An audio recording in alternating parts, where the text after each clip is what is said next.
ఏ tablets లేకుండా అంగం గట్టిపడాలంటే ముందు స్టామినా పెంచుకోవాలి. శృంగారం అనేది ఒక రకమైనటువంటి రన్నింగ్ లాంటిది. ఇది మ్యారథాన్ రన్ కాదు.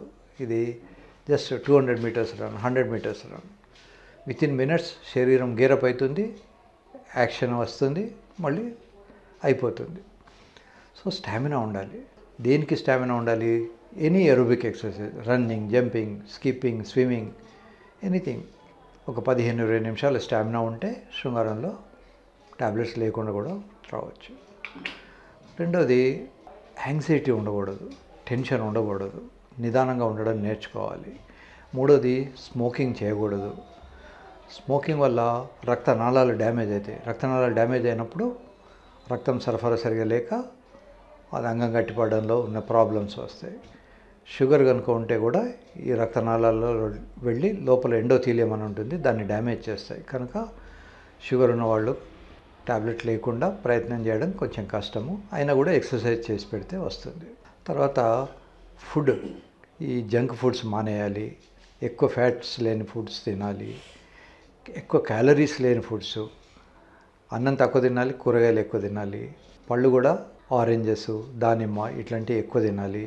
యాపిల్స్ ఇట్లాంటివి తక్కువ తినాలి. డైరెక్ట్ షుగర్ వచ్చేటి స్వీట్లు అవన్నీ తగ్గించుకోవాలి.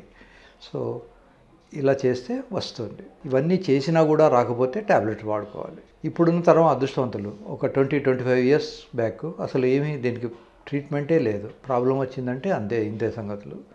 కనీసం ఇప్పుడు ఈ PDE5 ఇన్హిబిటర్స్ అనే ట్యాబ్లెట్స్ ఉన్నాయి. ట్యాబ్లెట్స్ పనిచేయని వాళ్ళకు సర్జరీస్ ఉన్నాయి. ఇట్లా రకరకాలైనటువంటి థెరపీస్ ఉన్నాయి. షాక్ వేవ్ థెరపీ ఉంది, PRP ఇంజెక్షన్స్ ఉన్నాయి. బట్ ఒకప్పుడు ఇవేవి ఉండేవి కాదు. రీసెంట్ పాస్ట్, ఒక 20 ఇయర్స్ బ్యాక్ నేను మెడికల్ స్టూడెంట్గా ఉన్నప్పుడు కూడా దీనికి పెద్దగా ట్రీట్మెంట్ లేదు. సో ఈరోజు ఉన్న జనాలు చాలా అదృష్టవంతులు. ట్రీట్మెంట్స్ అవైలబుల్ ఉన్నాయి, వాటిని యూటిలైజ్ చేసుకోండి. టాబ్లెట్ లేకుండా రావడానికి ప్రయత్నం చేసినా ఒకవేళ రాకపోతే నిరుత్సాహపడద్దు. టాబ్లెట్స్ వేసుకోవడం అనేది క్రైమ్ కాదు, మర్డర్ కాదు, రేపు కాదు. సో టాబ్లెట్ వేసుకొని సంసారం చేయడం అనేది పెద్ద నేరమైన పని కాదు. సో ఒక్కోసారి నా దగ్గరికి కపుల్స్ వస్తారు, మా ఆయన టాబ్లెట్ వేసుకొని సంసారం చేస్తున్నాడు, మీరేమైనా చేయండి. అదేం తప్పు కాదు కదా. ఇప్పుడు ఒక్కోసారి మనం కనపడకపోతే కళ్ళద్దాలు పెట్టుకొని చూస్తాం, అది తప్పైన విషయం కాదు. అలాగే మనకు అన్నం అరుగుతలేదు, పొట్టంతా ఉబారంగా ఉంది అన్నప్పుడు ఏదో ఇనోసాల్టో లేకుంటే ప్యాండీ ట్యాబ్లెటో ఇంకేదో వేసుకుంటాం, అది తప్పు కాదు. కనుక మందులు వేసుకొని చేయడం అనేది తప్పు కాదు. అయితే మందులకు సైడ్ ఎఫెక్ట్స్ ఉంటాయి. సైడ్ ఎఫెక్ట్స్ లాంగ్ రన్ ఉంటాయి, షార్ట్ రన్ ఉంటాయి.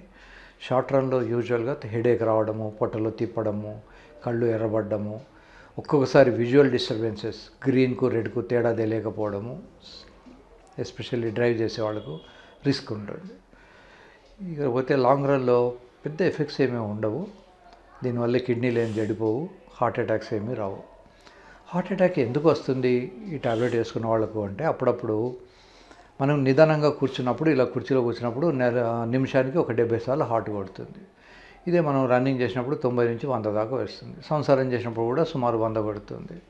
అలా కాకుండా ఎక్స్ట్రా మ్యారిటల్ సెక్స్, పరిచయం లేని ఒక కొత్త అమ్మాయి దగ్గరికి వెళ్ళినప్పుడు హార్ట్ రేట్ పెరుగుతుంది. దానివల్ల హార్ట్ రేట్ను సంభాళించుకోలేని పరిస్థితి హార్ట్కు ఉన్నప్పుడు హార్ట్ అటాక్ వస్తుంది. అంతేగాని ఈ ట్యాబ్లెట్ వల్ల హార్ట్ అటాక్ రాదు. కొద్దిమందికి ఆల్రెడీ స్టెంట్ పెట్టి కానీ, CABG అని ఒక ఆపరేషన్, పెద్ద ఆపరేషన్ చేసి హార్ట్కు చేసి పెట్టిన వాళ్ళు కానీ, వాళ్లకు కొన్ని ట్యాబ్లెట్స్ కానీ యాంజైనా వచ్చినప్పుడు లేదా నొప్పి వచ్చినప్పుడు వాడుకోమని స్టిక్కర్స్, ట్యాబ్లెట్స్, ఆయింట్మెంట్స్ ఇస్తుండేవాళ్ళు.